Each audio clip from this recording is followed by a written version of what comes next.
representing Hungary. Here we go then. Semi-final number 2 in the men's epee. Somody, full of beans, representing the Budapest University of Technology and Economics. Fencers, please get ready for the bout. He goes up against Sven VINEIS from the University of Geneva, both 21 years old. Somody, the Hungarian, and here VINEIS from Switzerland. These two have got a pretty good junior track record, 2 bronze medals at the Junior Worlds and Junior Europeans for Somody in 2023. World Cup win in Rorschach in 2023 for VINEIS. Both competing on the senior circuit, and both have a couple of top 32 finishes on the Senior World Cup circuit this season. So this is a tight one as well. Somody world number 91 at senior level. VINEIS, the world number 221.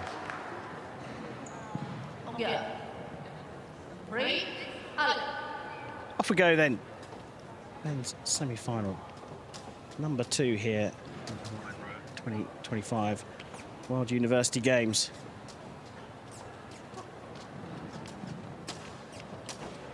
It'd be a little bit of an understatement to say that Somody's fencing is unorthodox.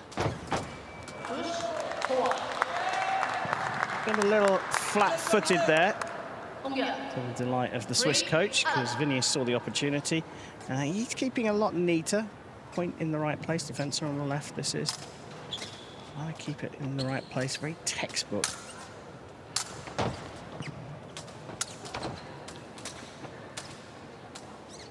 Switzerland have pedigree in men's epee. Most recently, Max Heinzer, one of the world's top epee fencers, now retired. Hungary, known for their school of fencing. But usually it's done very much by the textbook, and Somody is far from that. It's great to watch.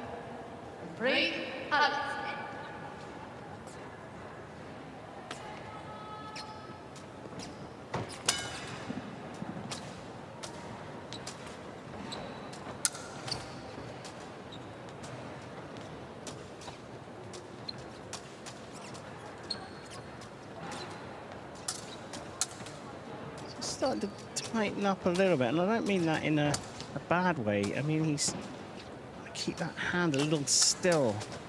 Somody on the right-hand side. You need to get back into it, and hard work gets him there.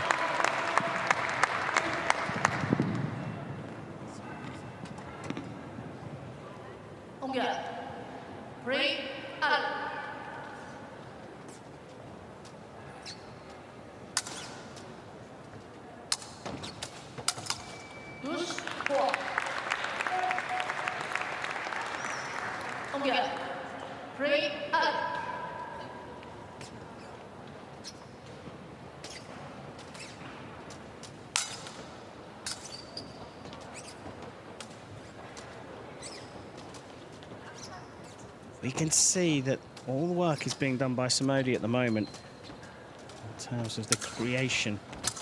VINEIS just trying to work the opportunity off the back foot, find an opening to target.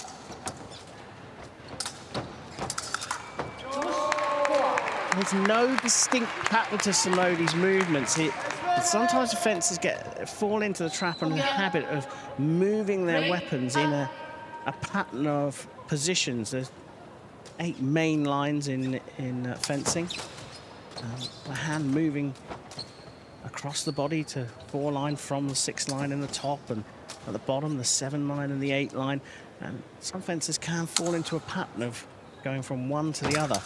Somody is all over the shop. He knows what he's doing, but it's totally confusing for the other fencer. And so VINEIS here, absolute master of concentration to be able to just look to where the target opens up whilst trying to maintain solid distance in defence.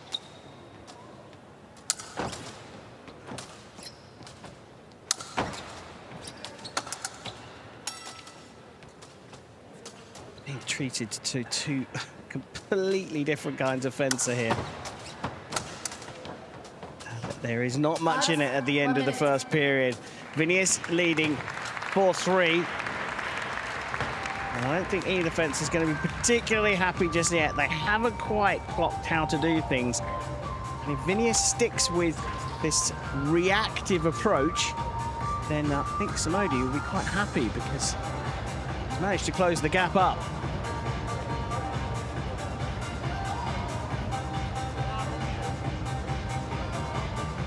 Hungarian coach David Kessler out giving Somodyi some ideas. David is from the classic school of épée fencing. He likes individuality. I'm pretty sure that what's being put down by Somodyi is quite fascinating. And there is the movement of the fencer on the right, the Hungarian. He's mesmerising. Misses on top of the head there, but does get the double. Second period. Tough one to call. Certainly not without huge level of enjoyment as we see two contrasting styles go up against each other.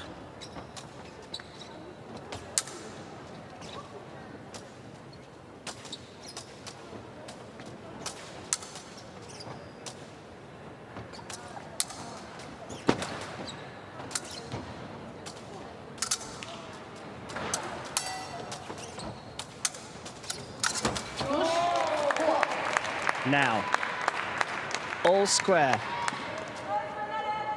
Sometimes you see an athlete battle to get back on level terms and then stop doing what they did to get there. Fancy if Somodyi sticks to his game plan. He could have the momentum swing his way now.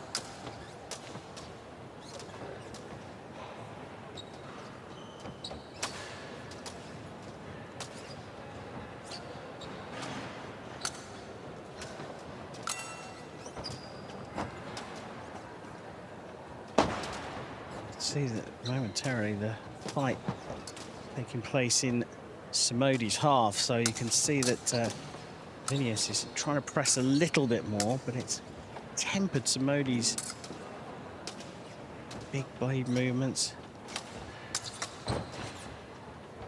So he has just slightly reduced the risk, is how he would put it.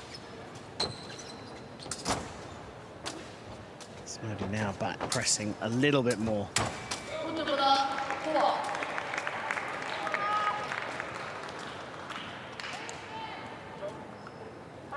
Pretty close there to passivity, 57 seconds, and Fencer's keen to ensure that doesn't happen. A double sees them all level.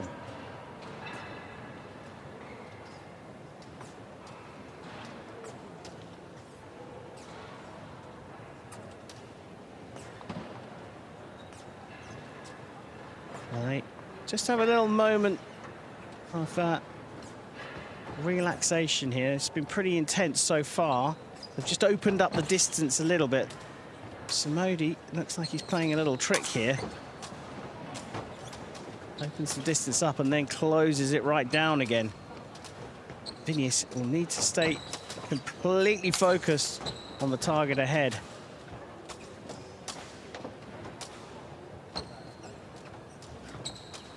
Opening this up. VINEIS is trying to make sure he stays within distance, step lunge distance usually. Oh, we are getting up to that passivity clock again. A minute without a hit, and here it is. So, P yellow cards are shown. Passivity yellow cards. The passivity cards are different to the regular infringement cards. You know, you cover your target, you ram into your opponent. You'll get a different kind of yellow card. And We won't get passivity again in this period because the clock started with less than a minute to go. You then have to start considering the ranking of the fencers when the scores are tied. Higher ranked fencer would go through if we had 2 more passivity calls and the scores remained level. Somodyi, the higher ranked fencer in the world at number 91, would be the beneficiary. So, second period, and it's gone a little bit more cagey. Both fencers, once Somodyi got back in on level terms, he just took a little bit off and decided not to be so in the face of VINEIS. Double to conclude the hits on the piste in the second period.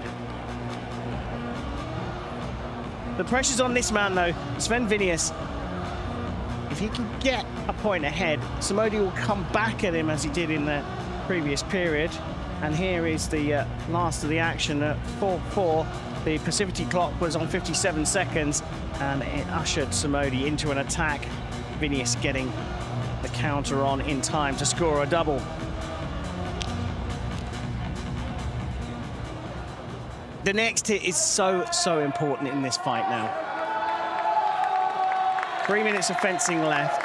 Whoever gets the lead, the pressure is on their opponent. If the scores remain level, the pressure is all on VINEIS. He'll need to score to go through.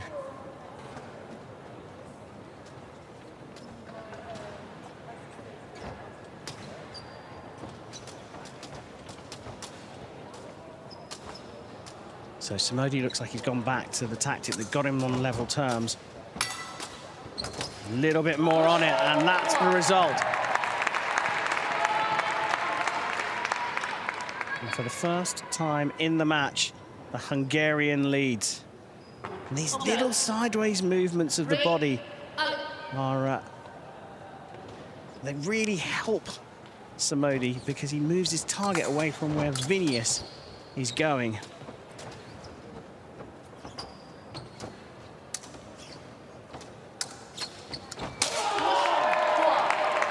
Beauty there. See the pressure that one-hit lead put on VINEIS. VINEIS now pressing harder than he has done throughout the match. And it opened up an opportunity for an attack into preparation.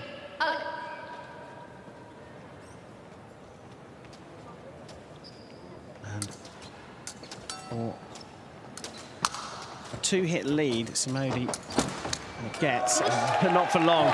It's only the second time in the match that there had been a 2-hit difference.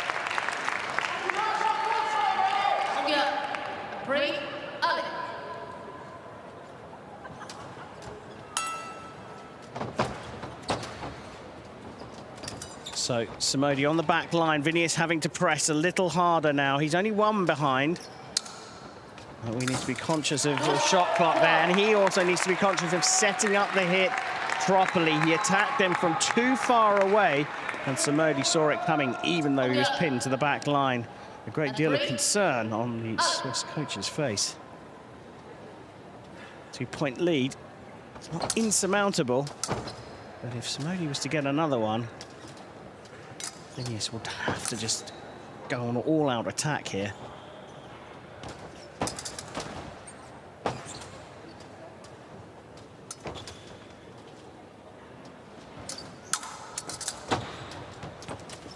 Oh, so close for both of them there.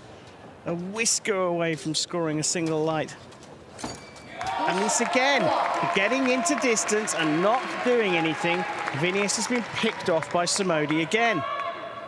Got too close there without instigating an attack. Overhead just shows how Somodyi's clinging to what's the left-hand side of the piece to him, the nearest side as we look at it. And then, during the hits, he's moving across the piece down.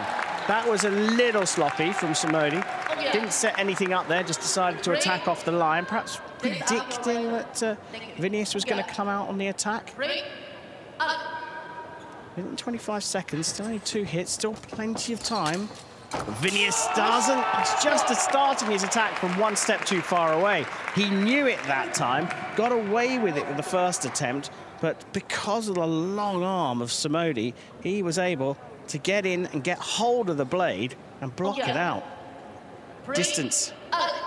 It's all about the distance. VINEIS attacking from too far out.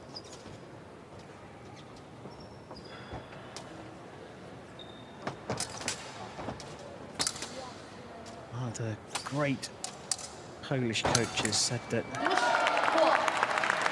you need to be a little bit like an apex predator, a fencer, a lion stalking its prey. You need to creep up to them, sneak up so they don't realize that you're close enough to pounce and attack. When a lion attacks from a kilometer away, everyone sees the lion coming and they run in the other direction.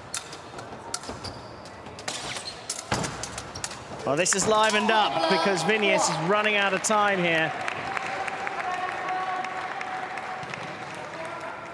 Desperately seeking that single light, but look at Somodyi keeping that hand really high. It's a very unorthodox position, but it means it's very difficult for him to get hit. Coach Kessler happy.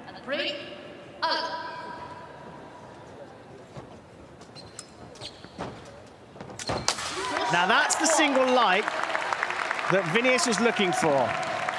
And he's done that in the most simple way possible. He's just stepped into distance, kept the point in the right place, and then just extended it onto target.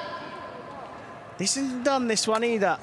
Thought the first one was gonna be over and dusted in the second period, but this one's the same. VINEIS has got level. He has got level. Now, he's got to stick to that game plan that's got him level. We saw Somodyi level up and then back away from his opponent. VINEIS needs to stick to what he's doing here because the wind is in his sails. He has the momentum.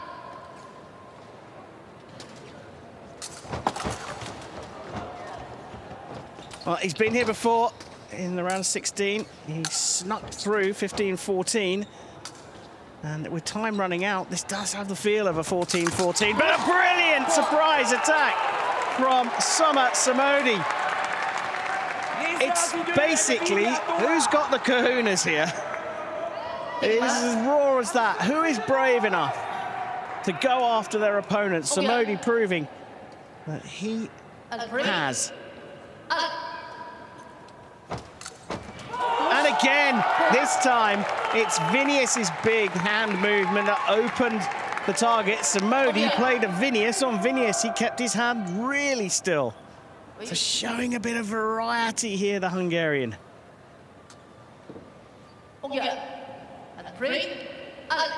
Trouble now for VINEIS again. He needs to get after his opponent. Time is against him. We're going to be inside 15 seconds. VINEIS has to go for it. Oh, brilliant! Circular C's flick to shoulder. Absolutely out of the top drawer. Watch this. Big sweeping action of the blade. Here. And again. And there's the flick onto the shoulder. That's a really tough hit to do in EPEE. A really tough hit.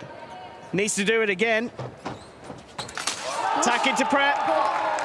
That's the benefit of being in the lead. You can open up the space with your feet. Look, Somodyi going backwards, just opening up the distance. The attack comes from the right when VINEIS got too close. Just under 10 seconds left on the clock. VINEIS needs to go like a sprinter off the starting line. Gets one back. 3 and a bit seconds off the time to get that hit. This time it was Somodyi attacking from too far away. Again, impression of Usain Bolt off the line. Tries to go for the gamble of the risky Circular C's flick to shoulder again. He pulled it off once in the fight, but Somodyi was ready for it. Deceived the attempt and went straight to target. Fascinating matchup there. A clash of tactics, and in the end, it's the unorthodox and effervescent Soma Somodyi who makes it through to the gold medal match.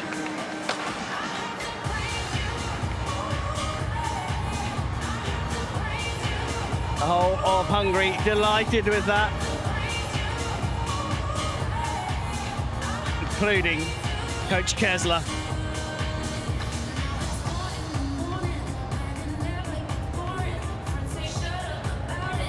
It's fun to watch, isn't he? He is fun to watch.